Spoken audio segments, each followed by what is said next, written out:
I'm really honored to be a speaker, so I thought that I might start by telling you what my experience with menopause was. And a lot of you might understand this, but I use this analogy quite a bit with men and others, but usually men. And shout out to the men who are here, by the way. Menopause is a little bit like a horror movie, right? If you think about it, it's like, think that family moves into a new home, and little Johnny and little Janie are like, playing in the house, and Janie notices that the light bulb is flickering in the basement, and she gets a weird vibe, and mom smells like somebody's cooking bacon, except nobody's in the kitchen, and like there's like a little flutter of the, curtain, and there's no window open. And then suddenly you wake up and your house is on fire and there's a demon sitting on your chest, right? That is menopause in a nutshell. Now, I'm not saying that everybody has had that experience, and I will say that somebody said to me once, you're using scare tactics. And I said, I don't want to use scare tactics, I want to use prepare tactics. Because nobody told me that menopause was going to come when I was a relatively young, incredibly good-looking, happy human being that got hit by a freight train and started to wither away. I mean, I don't know about you, but my ass has melted down to my knees. It's okay, I'm fine with it. It just took a second for me to cope. And the thing is, it was because nobody told me that I felt really isolated, ashamed, alone, terrified. I thought, I don't know how to age. I don't know what I do now that I looked pretty much the same for 20 years, and everything is changing. Literally everything is changing. And if you had no menopause education, you might think that you were going a little bit insane. And I don't use that word so lightly. There was a point where I felt that I could not walk across the Brooklyn Bridge without wanting to throw myself off of it. And so I started the conversation really by being in talks with a larger company about acquiring a brand that they had yet to launch called State of Menopause. And I closed that company as soon as I realized that so many people were coming to the site for our information, for all the doctor articles that we had written. And I realized that if you are experiencing rage, depression, anxiety, joint pain, headaches, sleeplessness, whatever it is, you don't need a new face oil from me, especially with no incredible magic ingredient involved, right? There was nothing that I was bringing to the table that I felt wasn't extractive. And if you're not going to do something that is really helpful, in the case of menopause, as I love to say, and I am going to curse, so just hold your ears if you don't like it, get the fuck out of the way. I want everybody in here to know how much I appreciate their contributions to this subject, and really to say thank you about where we are today, which is an entirely different landscape than when I started talking about menopause. Because when I would talk about menopause, I would cry. When I would talk about menopause, I would say I thought I was going to be in my 70s or 80s when it happened to me. Because my only reference was Edith Bunker yelling at Archie. And at 5, I thought she was in her 70s. And Pete Stapleton was 47. So thank God for modern day hair. So where are we?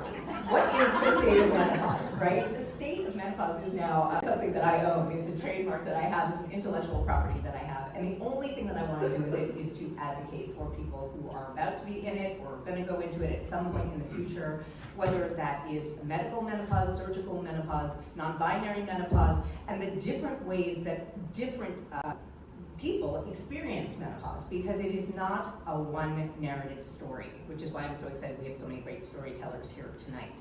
One of the things that I think is so important is just to acknowledge how far we've come. Certainly, all of the companies that are invested in this issue are doing right by patients, right? Or I don't even like to call them patients, doing right by people. My best explanation for menopause is saying that it is a life stage that does require some kind of medical or naturopathic assistance, right? That's what it really is. We were arguing so much in the beginning, is it a life stage, is it a condition? Is it a life, it's both. And the thing that you're going to see, I think most of all for those of you in the room who have not yet been through it, is that it also intersects with a time in your life when you are going to start to deal with kids, maybe still young and at home, when you are literally, hormonally raging, or your kids have left and it's empty nest syndrome, dying parents, or elder care. When you are at the lowest point of happiness, dare I say, this is Scientific American, did a study that said women between 45 and 55 are at the lowest point of happiness in their life. It is, go figure. It's the highest rate of depression, highest rate of decreased earning potential, highest rate of divorce. And I'm not saying that those things are caused by menopause, but it is certainly true that menopause makes all of those situations incredibly obvious and incredibly more understandable. So we are finally getting to the place where we're talking about menopause in the workplace. We are talking about menopause in ways that do not just affect rich white women who have access. It is not just about concierge medical information. It is about information that is free and available to all. We do not have bodily autonomy at all without education. So the first thing that I want to say is the education that we have been able to impart over the last 8 years as a collective effort has been absolutely outstanding. And with that comes new challenges. Every time you have a new vertical in a commercial space, you're going to have challenges. And we got through this first part where we're finally getting more and more people every day to talk about this with their friends, their family, their work partners, their support partners, their collective networks in order to create real community around us. But I also think that we have to look at some of the challenges that have happened along the way, and that are going to be the kind of speed bumps that we are going to encounter. There are always going to be people who are predatory in any market with a high-need consumer. Our consumers are high need, and there are people who are going to go after that need and that true desperation and take advantage of it. We have to look out for that. We have to police for that. We have to be careful about what people are doing with our time and our money, and what people are doing with the kind of healthcare advice that they're giving us. There is no one menopause experience that is like any other. And so it is essential that you create a team of people who are going to advocate with and for you.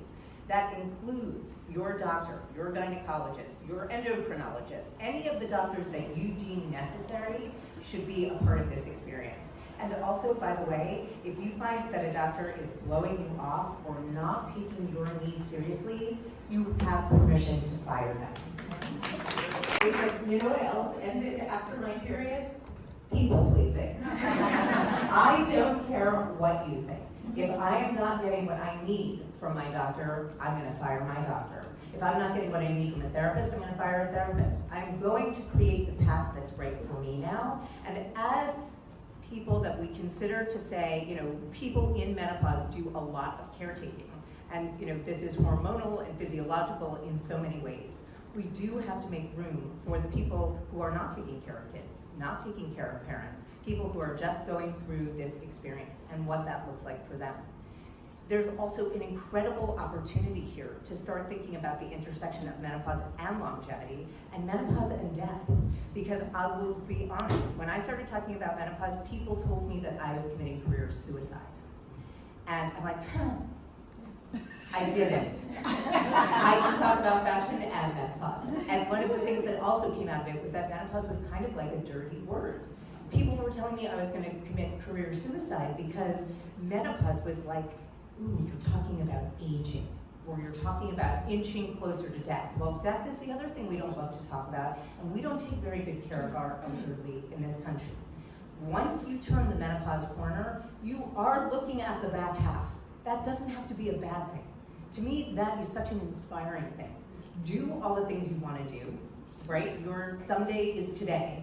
But also, this is an incredible opportunity to think about how we care for ourselves as we age, considering that our longevity is now going to be a whole lot longer.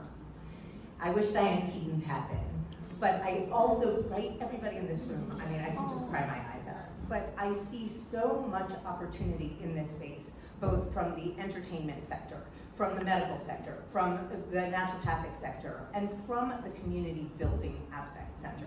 What is happening in our country right now is pretty terrifying to a lot of us, and I just want to say that the more community we build around each other, the more successful our companies will be, the more successful our funds will be, and putting money in the hands of the marginalized is essential. This is not just about women. This is not just about white women. And I just want to get up and say that because there are so many people who need our help who cannot afford that help. And we cannot afford to have anybody marginalized out of their own health care. So I ask you, everything that you hear tonight and everything that you share with people going forward, make sure that's information that they can take to their doctor. Make sure that we're starting to talk to insurance companies. Why are hormones more expensive than antidepressants? Why do they have to cost anything? Why isn't this our right? So these are things that, while I'm so impressed by the black box work that we've done to have that taken off of vaginal estrogen, there is more work to do. There is an equality issue here about healthcare and about how complicated, born at birth female physiology is. And for those people who are having different kinds of menopause experiences, if you have not heard your experience relatable in any way, don't stop looking, because the voices are out there, whether it is for non-binary folks or if it's for the Black community or the brown community. There are so many places, and I say this wherever I go. Oma Shad and Bernie Scott started the Black Girls Guide to Menopause. They just had a conference, and I was devastated to see that only one menopause telehealth company was supporting them. We need more. We need more. We need money in the hands of people who want to get marginalized voices out there. So I want to say thank you, and I'm so excited for tonight, and I hope you really enjoy yourselves. And thank you to Let's Talk Menopause. I have been doing the podcast Hello Menopause. We are about to start our 4th season, which I can't believe. I have met with incredible people working in this space because of that podcast. I can't encourage you enough to listen to it. The experts on there really make my heart sing, and they make my heart sing for all of us. So thank you again, and thanks for having me.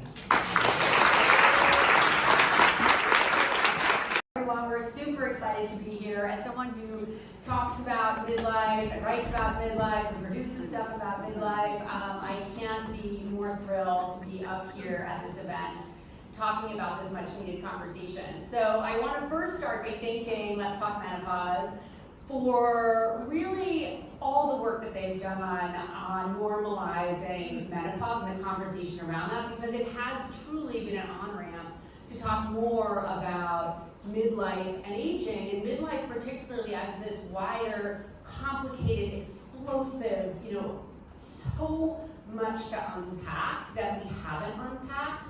And so I want to thank you to them. I'm incredibly thrilled to be in conversation with this dynamic trio of women who, truth statement number one, nobody sits up here on stages and are pro-aging advocates unless this is deeply personal for them, and they are committed. And I will say that for all 3 of these women, they are deeply committed to reframing the narrative around aging. So I'm going to start by introducing them.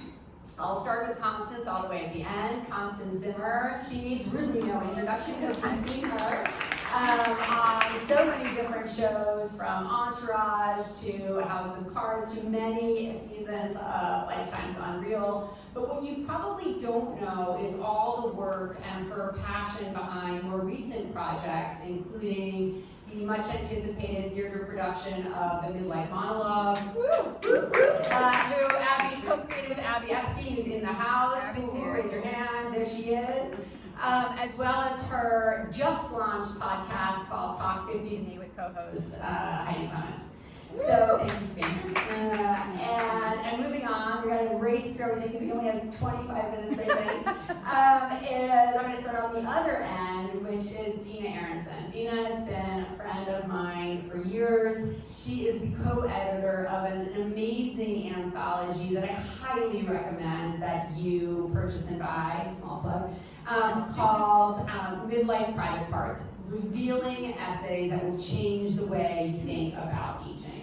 I'm on page 9, just saying. And so she's also on Substack and is also a real pro-age advocate. And then in the middle, last but certainly not least, the very multi-talented Karen Walrond. She is a celebrated writer, many books. She is a speaker and a leadership coach. And I want to start tonight's conversation with her, and I want to just go in and just go deep right away. We have a problem, Karen. Do we? Yeah, we do. Do we though? Is this on? Yeah, later. Is it on? I don't think so. I'll set up the problem. Like any problem, we really need to better understand it in order to solve it. And the problem is that women, all of us, have been taught to fear aging. We have been taught that midlife is more about decline and demise than it is about growth and inspiration. And we need to, in order to solve that, we need to understand where it comes from. So I'm going to tee that up to you. The mic is dead that Karen is holding. Oh, so she We just swapped. Can you hear me now? Yeah. I just swapped. Yeah, we've swapped. Thank you. So Thank that's you. the problem. Yeah, so that is the problem. And I wrote a book called Radiant Rebellion, Reclaim Aging, Practice Joy, and Raise a Little Hell.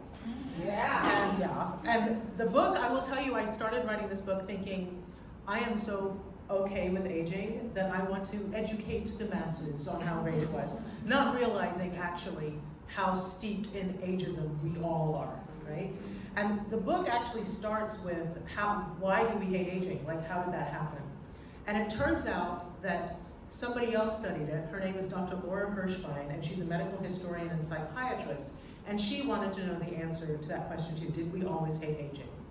And the way she figured it out was she went and researched popular magazines in the early 1900s, because she figured early magazines would, when they talked about aging, they would give you an idea of the zeitgeist, right? And as it happens, in 1900, 1899, 1900, most popular magazines were written by people who were in advanced age, 70s, 80s, 90s. And generally they said, aging is awesome. I love aging, yes, of course, there's the aches and pains, but they pale in comparison to the way I really feel sure about myself, my confidence, the wisdom I've got, right? So people loved aging back then, right? Fast forward, 2 world wars, a Great Depression, and now the government, in its wisdom, decides, you know what? We have all of these 30-something-year-old, let's say it men, who aren't getting jobs. And especially because we have these 70, 80, 90-year-olds that are still working. So we're gonna have a mandatory retirement age of 65. So if you're over 65, you gotta get out of the workforce, right? So now, aging is becoming a problem, because if you're 70, 80, 90 and not contributing to the workforce, then you're not contributing to society. And so you're just a burden on society, right? So that's what's happening. At the same time, geriatrics is starting to come into the forefront, right? Because geriatrics wasn't really a thing. And the people who decided, let's see what happens to the body with geriatrics, I'm glad you all are sitting, right? Are child psychologists and pediatricians. And they decided that the standard for normal that they were going to use, ready? 5-year-olds. So if you weren't as nimble as a 5-year-old or as quick-minded as a 5-year-old, you are now impaired. And these doctors are now writing the articles, right, about what happens to the aging body. Because now this 70, 80, and 90-year-olds aren't writing, they're not working anymore. So the doctors are, this is what's happening. Now we're at 1950, enter Clairol. And they're like, you can't let people know you're aging, right? So you better dye your hair. And that launched a trillion with a T, $1 trillion anti-aging industry that persists today, that is largely unregulated. So from 1900 to 1950, we went collectively from loving aging and loving everything it could to literally going, we have got to stop aging. We can't look irrelevant. We can't look unsmart. We can't look unnimble, I guess, as a 5-year-old. I don't know, whatever, right? But those were the things. So I wanted to go really quick because I want to get into this. But just so you know, the reason we hate aging is capitalist patriarchy. That's really what we look. Yeah. Which is an important part of the story, right? Because we are all up here because we are passionate about reframing what aging and midlife looks like. And so, Constance, I'm curious, especially as an actor in Hollywood, not only about your own experience transitioning into midlife, but also what's the narrative over there? Boy. We don't have enough time, sadly. I think, I don't even know where to start because sadly, this is just the tip of the iceberg. You know, I listen to you so closely, I listen to Stacy so closely, And I realize that I'm in an industry that doesn't want to listen to any of us at all. And it's very clear because the storytelling stops at 50. And they tell us as performers that after 50 our career is over. And that's incredibly difficult for me to understand or even comprehend when all of the characters I've been playing on television clearly have been either in perimenopause or menopause because they have zero fucks to give. And they have been the most popular characters I have ever played. Now, they've never been labeled as that, but can you imagine if they were? We would be giving power to women when they feel they are the most powerless. So I can't believe I'm here on this stage talking with all of these professionals that have a lot more basis. Like, yes, take all of that to your doctor. What I say you can't take to your doctor, but what you can do is we need to show up with more storytelling for women over 45, specifically over 50, because we need to, again, change that narrative. So when I, a year ago, was dropped off the cliff with menopause, because I was like, I'm not gonna have menopause. Because nobody talks about it, so I'm gonna be the one that's not gonna have it.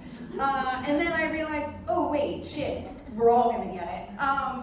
Then I was like, wait a minute, what am I doing with my platform if I'm not gonna go show up? Because I'll show up and people will show up and listen and take that messaging elsewhere. And so the power of celebrity is only powerful if we're using it for good and to help others. And I've always been that my whole career, even when I just started and everybody was like, who the fuck are you and why do we care? They still say that today, and it doesn't matter, because if there's 5 people that I reach or 5 people that get help, that's already more than I've done, sitting at home not talking about it. And yeah, it's scary. You know, we all are supposed to wipe our ages off of our resumes, and we're not supposed to say when we're born. And I came up with the idea for Midlife Monologues is because I was like, wait, vagina monologues. That was the first time vagina was said, and people were like, okay. But it was still scary, right? Now menopause is being talked about kind of in the same way. It was a word that was taboo. Well, guess what? Midlife is the next chapter, and it's right there next to menopause. So I would like to try and take us on a journey of where we go after menopause, which is midlife, and it's the rest of your life.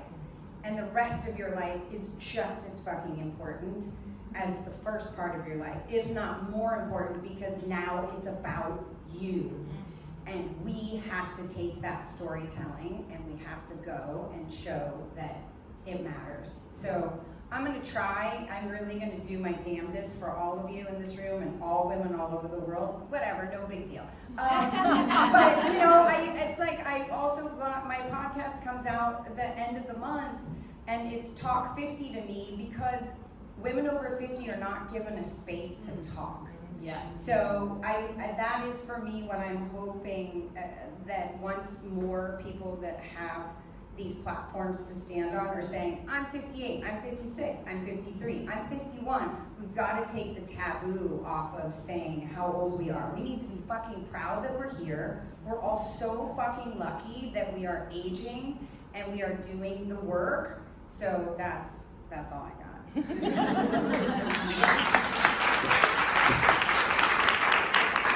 I can't wait for Dina to talk about the anthology and the book. And as a lead up to that, I will say that not only is midlife, you know, it's not really what comes after menopause, right? It's happening simultaneously, you know, but what we forget about midlife, that it is the most explosive time in a woman's life because all of the transitions are seemingly happening all at the same time, right? You know, we have, yes, how we're thinking and feeling, you know, in conjunction with perimenopause and menopause, but it's also about changing family dynamics. So if you're a mom, it's the ache of learning to let your children go. It's navigating the aging parents. It is, it is dealing with evolving relationships, sex and intimacy. It's financial security as you eke and can see retirement moving ahead. And it's this wild question of, oh shit, how did I get here and what's next? Like, who am I? And what do I want? And so, anyways, I just want to kind of frame midlife as this just massive explosion. And now this is perfectly done because that is what the book is. So tell us, what inspired you to put the book together and how it's changing storytelling. Yeah, I mean, my impetus for sort of moving into this midlife space in the first place was that I was sort of into and moving through my 40s, and all of a sudden I couldn't find any content that spoke to me, that related to me, that reflected my experience. And I was like, where did I go? Why can't I find this? And so that was what sort of brought me here, and this book is really an extension of that work. And when we were starting to put it together, and I say we, my co-editor Dina Aaronson is in the house. In the house. So when we were starting to put it together, we were in a space where we were finally and very mercifully talking about menopause, which had just been taboo and off limits for so long. But there's so much more to our midlife experiences, and there was still so much more we weren't talking about. All of these things that you just mentioned. And we felt like it was really important to share this sort of broad spectrum. And the problem is when you're not talking about it, when you can't see yourself, there's silence. And in that silence, there's isolation. You feel alone. You feel like you might be the only one that's feeling this way or going through this shit. And I think too that we tend to internalize that, and that the struggles start to feel like personal failures. And so it was really important to us to put together a book of stories that really spoke to all of it, that spoke to the duality that you mentioned. That word. Yeah, I mean, it's good, but it's hard. It's grief and loss, but you know what? It's also growth and freedom. And I think it's really important to speak to women about all of it, because midlife is all of those things. Right, and it's a way to show women through these stories that they're seen and heard and understood across a broad spectrum of experiences. So that was really important to us. And when they see themselves, we feel that we're not alone, right? And so I think storytelling is such a powerful medium to convey that message that you're not alone, because in stories we can see pieces of ourselves, right? In stories we can see what's possible for ourselves, and we live in this culture, as we've all talked about, that doesn't tell our stories or tells our stories but fully misrepresents us. And so it can be hard to see what's possible for yourself when you're just not seeing it out there, And so I think the other thing about storytelling and the stories in this book is that it really normalizes telling stories, telling it like it is, normalizes the conversations, and it encourages other women to speak up and tell their stories too. And when we multiply our voices, we can really start to move culture forward. Policy follows culture. There's no better example than what Let's Talk Menopause has done in that arena. And so that's just a really important piece. And I would say, finally, telling our stories provides a counter narrative, right? We replace this bullshit fiction of we're fading away, we're disappearing, with the reality of our stories. We are not going anywhere. We are badass, we are relevant, we are vital, and we're showing by example that we're moving through, and that life, it gets better. It gets better with age when we let go of all the cumbersome burden shit of youth, and we allow ourselves to be who we are, and we can find tremendous growth and joy in this time. And I think it's so important that we share all of it, the three dimensions of it, and that's what we tried to do with this book. 100%. And I would say that Karen, in Radiant Rebellion, I think you do that so well. I mean, this is just, you have to write down Radiant Rebellion. You have to put it on your book list. It is so powerful because It is really a story, a guidebook to how to age with joy, but also with fierceness and strength. And I'm gonna ask you to lead a little exercise for us after I ask Constance the second to last question. So Constance, what? Yeah, okay, fine. So Constance, I'm curious if you could just share a little bit more about, this second act, right, for women, and what are kind of the 2 or 3 types of stories that you think are important that are portrayed in Hollywood as the second act in order to change the narrative? I mean, that's a problem. There's not a lot. I mean, Sharon Horgan on Bad Sisters had a menopause coach in 1 episode, and that was enough. That was like enough. Sharon Horgan, again, I'm going to say, like, second acts and storytelling is much better in Europe. The United States has a real problem with women aging and feeling like they want to be the narrators of that story.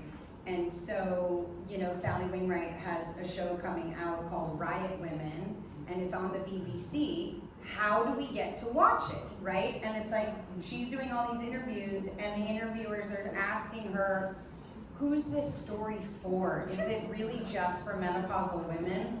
And she said, her answer was great. She's like, it's for anyone who likes a good story. So my point being, we have a lot of work to do. We have a lot of work to do. I mean, we can create content that proves that our second acts are just as important as our first, and we can show up to movies, we can show up to watching shows.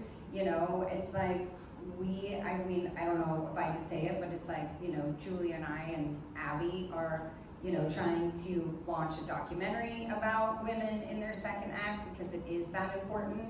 We just have to keep talking, because the moment we stop talking, then they've won. Love it. Yeah. Okay, we're gonna end with one little exercise, because I think every talk I give, I try to end with the so what. So what can you all do?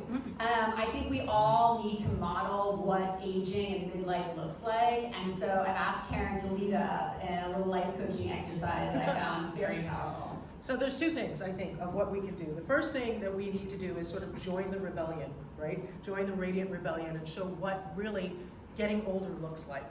And there's 2 things. We have to watch our language, right? A lot of times we say things like, I don't feel old, when what we mean is, I don't feel unsexy, or I don't feel invisible. And I don't know about you, but I felt unsexy and invisible at 13. Those are age-related terms. So be very, very careful about how you use the terms old and young. And then the other thing is that we have to lean into a practice of self-compassion, right? And the way that is, and the way that we sort of define our own aging, is if you think about the planet that we're on, everything is in cycles, right? Everything is in cycles. As women, we're in cycles, right? Everything is in cycles. And the way that we optimize the way we move forward for life is that we continue to have a cycle of self-compassion, that we continue to check in with yourselves. And so the quick little exercise, how many people here do to-do lists every single day? Okay, so I'm gonna have you ask yourself these questions as you do your to-do list, okay? Promise you this is not gonna be difficult, all right? It's gonna sound hard, but it's not. You're gonna ask yourself after you've written your to-do list, how can I be healthy today? How can I be connected today? And how can I be purposeful today? And the answers to those questions you add to your to-do list. Now, before you go crazy, like, I understand we're all busy, right? Sometimes the answer to how can I be healthy today, for example, is I'm gonna go to the gym for an hour. But sometimes life won't do that for you. So sometimes how I'll be healthy today is I'm gonna go to bed early tonight. Or I'm gonna drink extra water tonight, right? Sometimes how I can be connected means I'm gonna go out with some friends. Sometimes it's I'm just gonna send an email of gratitude to a coworker, right?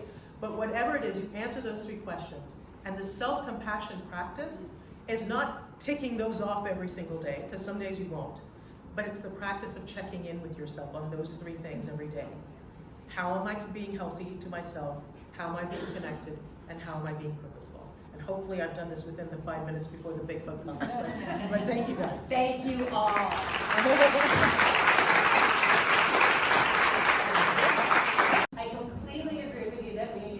gender, age changing the narrative. For the record, I am 56 and fucking proud of that. So thank you for the reminder. Okay, our panel is not on storytelling, but it's a very important story nonetheless. It is on whole life health. We are talking about how menopause intersects with longevity. Because I think menopause needs a little bit of a rebrand. Many of us think of it as a hot flash situation, right? I sometimes joke that hot flashes have a very excellent, well-paid publicist because they are synonymous with menopause. But menopause is so much more than hot flashes. It impacts our bodies, our bones, our brains, our sex lives, our relational health. So we are getting into all today, and we're getting into it with really an incredible panel. Sitting right next to me is Dr. Anna Barbieri, a board-certified gynecologist, integrated medicine physician, and menopause specialist. She is also an assistant clinical professor at Mount Sinai and the clinical strategy leader for the Rowan Center for Women's Health and Wellness, and is the founding physician of Electra Health, a digital platform for menopause education and care. Donna Klassen is one of our hosts. She is the co-founder of Let's Talk Menopause, a women's health advocate, and a licensed clinical social worker. She has a 30-year career focused on women's reproductive mental health. And Dr. Maria Sophocles is a clinician and thought leader in menopause and female sexual function, a board-certified OBGYN and menopause expert, and fellow of the International Society for the Study of Women's Sexual Health. Dr. Sophocles' work addresses gender inequity in the bedroom. Her TED Talk, Closing the Bedroom Gap, has almost 1 million downloads. We are going to help her hit that number. And her newest book, Closing the Bedroom Gap, is coming in 2026. Please join me in welcoming these three incredible women. Dr. Barbieri, I want to start by asking you. We're here talking about menopause, obviously, but menopause begins for many women a lot earlier. When should we be focusing on this? When do we need to start taking action to optimize our hormonal health? Thank you, Katie. I'm so happy to be here. I was going to put on my rose-colored glasses to answer this question, but I left them in my bag, and I do have rose-colored glasses. They come in handy a lot these days. So my, again, rose-colored glasses answer to that question is probably super early when we start learning about health. That is not the reality. Full disclosure, I'm 52. I am the mother of a 17 and a 21-year-old, and I volunteer to talk about hormonal health across the age span at the high school of my younger daughter. The first year I volunteered, the school declined because it was not quite a clean topic. Now this is hormonal women's health. This affects not just the girls in that school, but everyone, because every single one of the students deals with women in their life. I did get to go last year to give this talk. Almost none of the 15 to 18-year-olds actually knew that women go through menopause. It was shocking to me to find that out. So again, I wish we learned about it very, very early. The more basic answer probably is that we should really learn about it when we enter perimenopause, even before that. We should know that how we experience our menstrual cycles, and for those women who choose or end up having pregnancy, that is a window into how we are going to experience our midlife. And many people don't know that. We get to our typically 40s, sometimes earlier, sometimes 50s, and are absolutely shocked, as I was, as by the way, a practicing obstetrician in my early 40s, that, oh my gosh, like something was happening and I had no idea what that was tumor because I felt so off.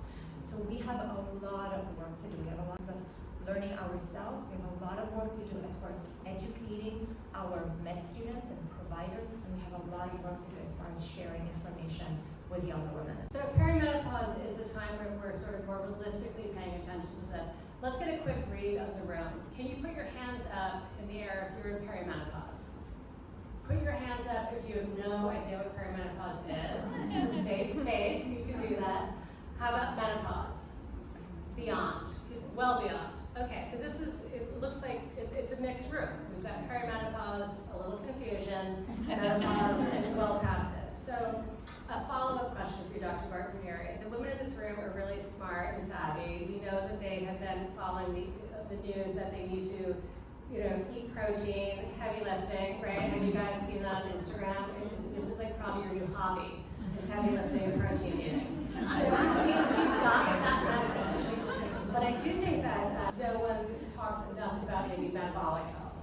We hear a lot about GLPs. That is something that is very buzzy. And so my question for you is, what is the role of metabolic health in our longevity?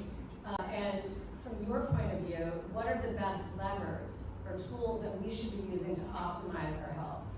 Are GLPs one of them? Are GLPs not one of them? Lifestyle choices. Talk to us about first what we need to know about the link between metabolic health and our lifespan. Before I get to the protein and weight training. You can tell us what protein eat.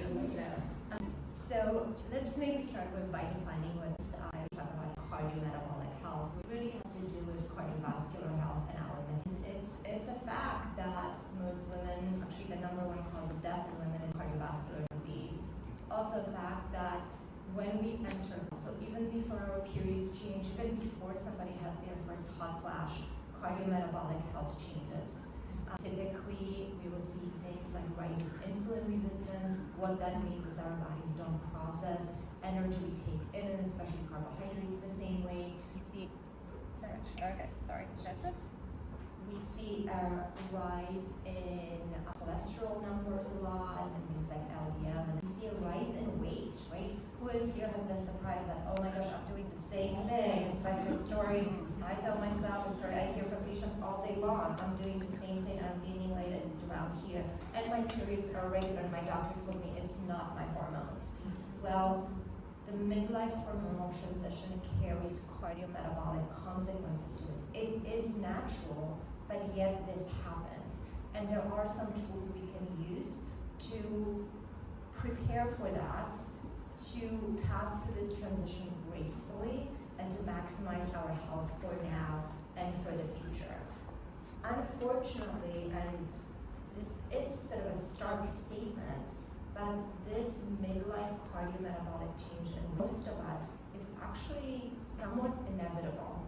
So it calls on us to be aware of it and take action. And number one, we should know to expect it and know that if we do nothing, typically things will happen.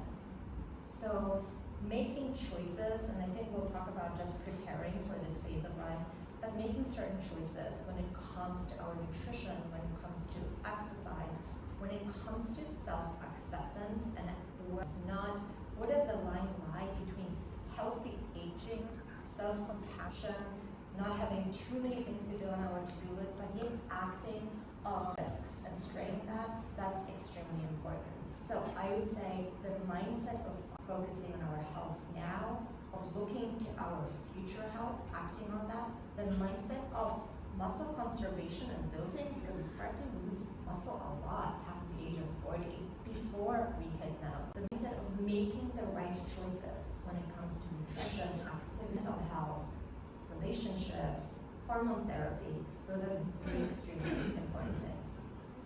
Thank you so much. So Donna, Dr. Warrior just said the importance of mental health. This is your field of expertise. I know that Let's Talk Menopause recognizes that perimenopause is a really important inflection point in women's hormonal health. You have just launched a perimenopause awareness month campaign called The More You Know, The Better You Feel. You might have seen it on top of New York taxis driving around the city. Talk to us about what women should know about how perimenopause and menopause can impact mental health and well-being. Sure. I want to start out by saying that I'm 58 years old and proud. And I've been doing that for the last, couple of years. And I think it also is really important because it talks about acceptance and acceptance of aging, and that can really help in terms of mental health. So mental health in women, there are, researchers know that there's 3 windows of vulnerability. Onset of the period, and that luteal phase, right? So PMS, PMDD. The perinatal period is another risk factor, risk time for women. Perinatal depression and anxiety. And then perimenopause is now known as the 3rd window of vulnerability. And the reason that is because of the fluctuations in hormones. Not necessarily going down, but it's the ups and downs of estrogen that causes a lot of the symptoms. And so symptoms can include heightened anxiety, heart palpitations, which are another symptom in itself, and depression, low motivation, low mood, just not feeling like yourself, feeling irritable. So being irritable is a symptom. You're not a bad person, right? And so one of the things that's really important is to know that there's symptoms. Because if you don't know that there's symptoms, then you just feel like shit and you feel like, what's wrong with me, right? Like, why am I acting this way? But if you can say, I'm having a symptom of irritability right now, or I'm having a hot flash right now, or I'm having low motivation, I think it might be menopause. You're labeling it. You're putting words to that experience, and you're feeling less alone because of that. And you're feeling. We do know that this is the third window, but it has not been talked about. And Stacy did bring this up, that there's higher rates of depression in this age group. There's also the highest rate of suicide for women is between the ages of 45 and 60. And when I asked a researcher, one of the top researchers in the field, this question, has any research been done on it? And she was like, no, I didn't even case. So there has been no research on why that is. And we haven't even gotten into, what happens in perinatal depression is, an increase in bipolar disorder. We haven't even looked at any of that. So more research needs to be done around that. But it is a risk factor, so knowing, and so if you have a history of depression and anxiety, you're also more at risk.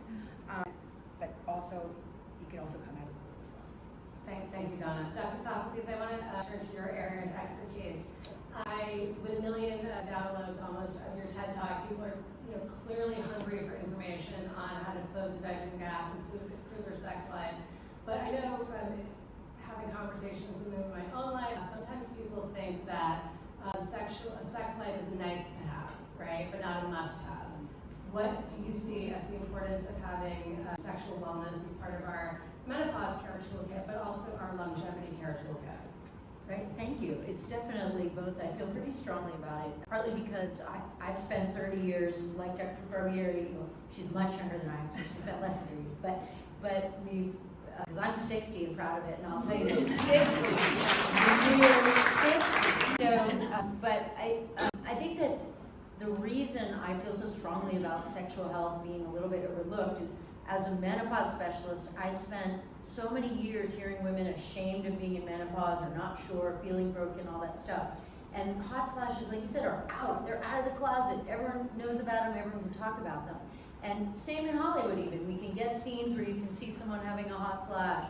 Sex and the City, she took a Viagra, which was ridiculous because it made her all horny, and we all know that Viagra does not make women. Passing that out. But sex, to me, was the last frontier. It was the place where people still felt broken and ashamed. And it was the last place that doctors were getting trained. So in a chapter of my book, I talk about how we need to revamp sex ed for teens.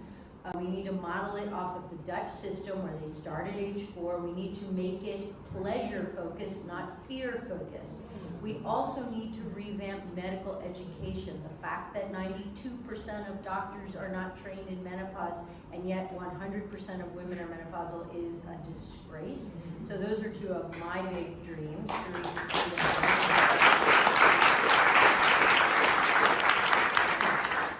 But back to sex, because that's I think we all forget, and believe me, I have a background in cholesterol metabolism, so I'm a big proponent of the fact that women must know. We're all afraid of breast cancer, and I don't want anyone to get breast cancer, but cardiovascular disease kills 10 times the number of women as cancer, or the cancers that we know combined. So while that's super important, I will never deny how biologic changes of menopause are, and that we must understand that when we lose the estrogen from our little tiny almond-sized ovaries, it has massive impact on brain function, on bone, but it also affects the genitourinary system. And this leads not just to crappy sex, and I can tell you about the 18 ways it does, because the clitoris loses nerve endings for pleasure. They're replaced, get this, by nerve endings for pain. What fresh hell is that?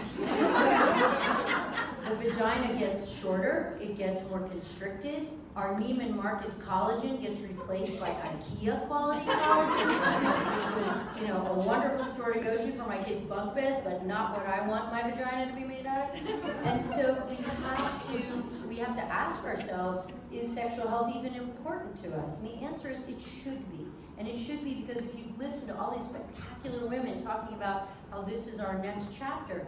Part of that is staying sexually vibrant, and this is because we know we have data to show that women who stay sexually active, and that can be with a man or woman, with a partner or by yourself, shameless plug for that, have lower blood pressure, less depression and anxiety, and it's actually linked to longevity.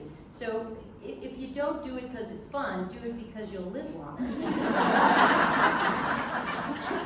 so Dr. Soft, please, if you don't want to, we're not going to close the bedroom gap. We're running around with IKEA vagina.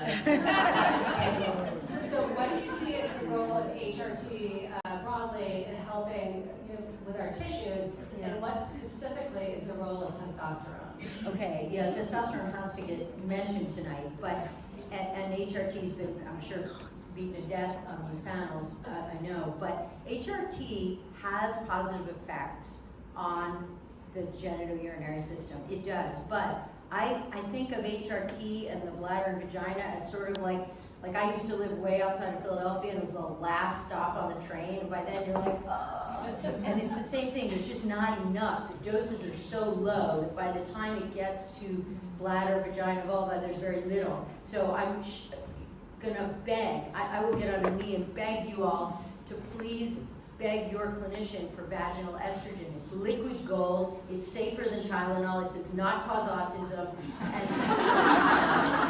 and it is like a sunblock or seatbelts. It's good forever. You never outgrow it. You can have it in the casket with you if you want. Just in case there's an afterlife. Yeah, I know. You know, they throw flowers in the casket. I'll be like, so vaginal estrogen is important, and testosterone is absolutely critical. We have gendered hormones in this country. Can you believe that? We've considered that testosterone is for men and estrogen is for women. Both are not true. Men make both, women make both. We need testosterone. We're just a few years behind getting it. We've tried, but it will come, and when it does, be ready, because there's going to be a whole lot of, you'll be at the forefront. You say, I remember that girl on that panel, but you need it. You cannot get it in an FDA-approved formulation today. If you want it, you must find a progressive physician. There's at least one up here on the stage, and I can do it too. And we usually either have it compounded for you in little tiny girly doses, or you take 1/10 of a male dose. Like, if that isn't sexism writ large, I don't know what is. So that's that. I just wanted to make sure that's everybody knew that. fantastic information. Thank you so much. Questions for you before we move into our final tips to close. So if the goal of this conversation, this panel, the goal that we all have, of course, is to get older, live longer, add more candles to every birthday cake, but also to enjoy the ride while we're doing it, right? We want a great health span, joy span, a longer lifespan. What role does our relational health play in longevity? Question. So we do know that the more connected you are, the less isolated you are, the longer you live. Being less, feeling less alone really can help you, your bodily functions and your health. So I think that's and having sex. I also just want to say something just about testosterone. We're having a menopause talk next month in November on just solely on testosterone with Dr. Kelly Casterson. We have 35 menopause talks on our website that you can go through from experts in the field to learn more about the nitty-gritty from experts. Thank you so much. You have all done something really good for your health today, by showing up tonight, by being in community with other women, by hearing stories. Shortly we're going to go down, you're going to continue the conversations. But before we do that, I do want to ask each one of the panelists to close with a hot tip. This is something that you can take tomorrow and put into action immediately to improve your health, your menopause experience, or your longevity. Dr. Barbieri, would you like to start? Sure. That's right. Okay. So my hot tip is let's all spend some time actually thinking about our own midlife. And that means not looking back and trying to go back to the person we were 10 years ago. Who are we now? What do we want? And who are we becoming for this? And that also applies to how we interact with the medical system. Your menopause care is not an add-on to your annual physical. That provider is not going to be able to do anything in the 10 to 15 minutes they have. Really honor yourself by getting a devoted, focused time to really focus on this issue. Anyone know about DBT, dialectical behavioral therapy? Yeah. Radical acceptance. Okay? Radical acceptance does not mean giving up. That's not what it means at all. It means accepting the situation in the moment, whether it's your feelings or the situation. So going back to what she was saying about fighting aging, the more you fight aging, the harder it is. Also with your symptoms. One of the things about, and I didn't get to it much, about your symptoms, and I think the reason why there's such mental health issues in menopause is because there's so many physical symptoms, right? And people are so afraid of physical symptoms that then they obsess over them and they check them and they're trying to get rid of those symptoms. And one of the best ways to deal with a hot flash, and I'm not a candidate for hormone therapy, I have breast cancer, I learned to accept them in the moment. Right? Because I used to be like, oh my God, I'm having a fucking hot flash, it's so annoying, like what the fuck, you know? And then I just like, okay, Donna, like you're a therapist, like practice what you preach. And then I was like, all right, I'm having a hot flash right now. Okay, what do I need to do right now? I need to go outside for a minute, I need to splash cold water on my face. And just that being able to accept it in the moment can be really, really helpful. Dr. Schwab, please. Okay, I struggle with because I have three really fast. One is communication. If you are in a relationship, communicate with your partner. And I'm talking about menopause in general, but I'm the sex person up here. So about sex, talk when things are good, or if they're not good, reflect on when they were good and talk. Talk regularly and find the courage to talk. Number 2 is lube. It's like voting, often and early. Or exercise, but I love it. Number 3 is just to remember that sex is fun and it's supposed to be fun. It's supposed to be play. Don't overthink it. People come to me and they're like, oh, my orgasms used to be like this and now it takes me 20 minutes. And I get that. We're all aging. Accept it, but find me if you want it to be better. Shameless plug, my partner. But seriously, remember that sex should be fun and it should be play, and the joy in it is part of what we need a whole lot of, not just in this age, but at our age group. Don't forget play and joy. I love that. To close the panel is to find a doctor who gets it. Two of them are up here right now. I'm sure there are people in this room suffering from something. Women should not be suffering from any kind of symptoms, pain. If you don't feel like yourself, find a doctor who's going to help you. I know that's hard to do. You can head to letstalkmenopause.org. You can search for providers by zip code. You can go to the Menopause Society too at menopause.org and search for providers. Do not settle. You heard from Stacy. If the doctor not listening to you, fire your doctor. So that is my hot tip. Thank you for listening tonight. Thank you to my panelists.